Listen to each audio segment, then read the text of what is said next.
In one of the more daring moments of the original series, Roddenberry decided to feature the first interracial kiss ever shown on television. Kiss between Uhura and Kirk, yeah, it was pretty hot. That was in '66, and they were concerned because it was a black and white issue. The series that followed kept breaking new ground with a controversial lesbian kiss on Deep Space Nine, and with plot lines that continued to explore uncomfortable themes. In the new series, there are new disenfranchised beings. Because you disapprove of Ferengi values, you scorn us, distrust us, insult us every chance you get. But perhaps the most poignant of them all is Data, the android who longs to be human. For 34 years, I have endeavored to become more human, to grow beyond my original programming.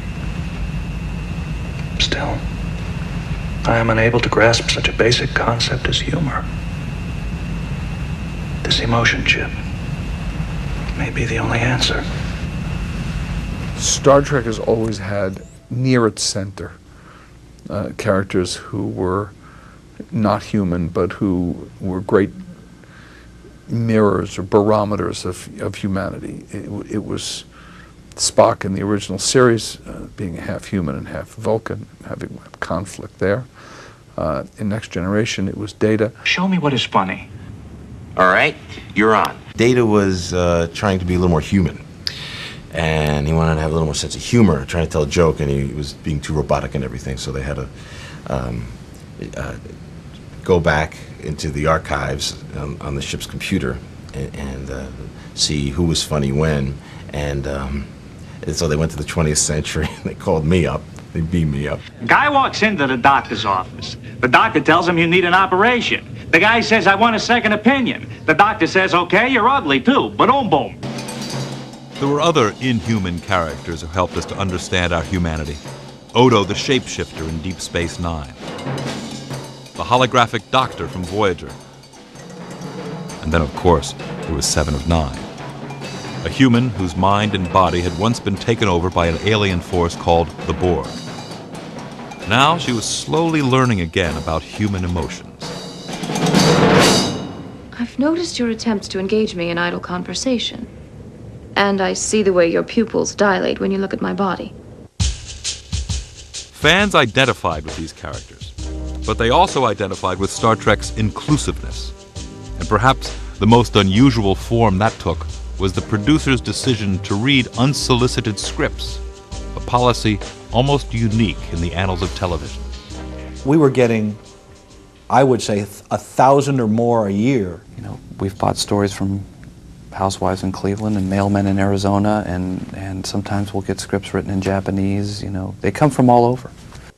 From its diversity to its willingness to look at all ideas, it was the inclusiveness of the show that helped draw fans into the club of Star Trek.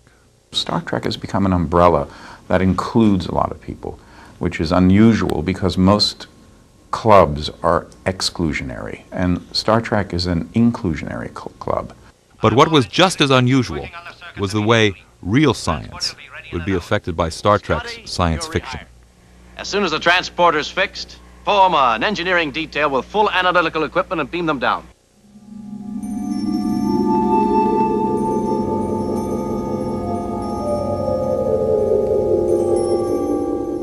All this week, Next Gen on TNN presents the best episodes ever from Star Trek: The Next Generation.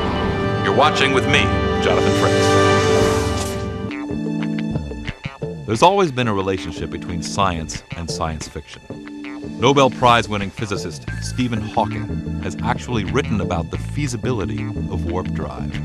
He even appears on an episode of The Next Generation, playing poker in the holodeck with Sir Isaac Newton and Data. The day that apple fell on my head was the most momentous day in the history of science. Not the apple story again.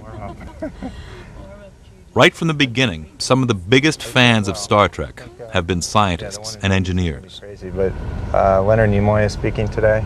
I don't know if we're going to be able to get in to see that. I remember watching the original series, watching Kirk and Spock and McCoy. I've always been a fan. I'm sure it started my interest in science fiction, and I'm sure my ongoing love of science fiction influenced the fact that I eventually got involved in the technology field. Today, Adam Seifer, the founder of a high-tech company, is bringing his new love to meet his old love. Okay, there will be a merchandise table. Oh, goody. I mean, a merchandise area, so we can get even more stuff to take home with us. I ended up liking Voyager quite a bit. So when we watch episodes of other series, I don't like them as much because I don't understand the characters as well. I'm curiously excited. Putak is a jerk. Putak's bad. Kapla good. Kapla is good. Putak bad. Kapla good. Voyager, like all the later series, is known for its special effects, something that could not be said of the original series. But as cheesy as the special effects often were on the original series, Boys here. Drop by my cabin, Doctor. the science of Star Trek often turned out to be prescient and inspired. Have you noticed how cell phones open up like the communicator that was used in the first Star Trek? They were the first one to come up with the small devices, like they showed on the TV. They got like little devices talking. Now it's happening. The tricorder was the ancient ancestor to the Palm Pilot. You know, everybody walks around with Palm Pilots nowadays. The holodeck, people who design virtual reality environments, I think are inspired by Star Trek. Ready.